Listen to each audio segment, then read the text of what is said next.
Parlamento Nacional recomenda ao Governo Constitucional da CIA regula baliza entre município e município Seluk, onde evita conflito.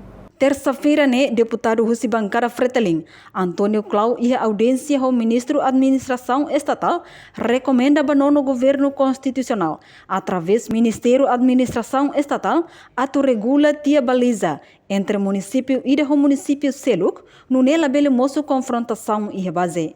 O ministro regulariza e também baliza CIA. Município, posto, suco, aldeia. Até lá vem cria confrontação e a base. Exemplo de que o município Ainaro ou município Sábio. E a aldeia ia matar é sucuida. E problema é que olha a cidade presona. E a melhor é ela que se mostra tráfico já com mais de resolução ainda. Atau retira kablaki kasai itu si município Samit Bafale município Ainam.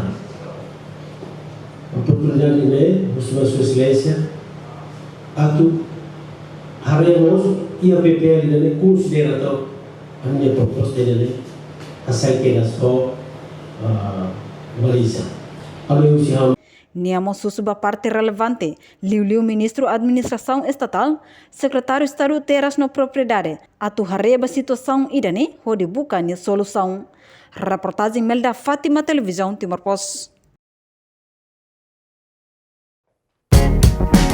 Janela informação ba Emma Roto. Atuatena informação atual dia Liu, que tá halua. Haneha botão subscribe, like, halo comentário. No faz do media social Roto.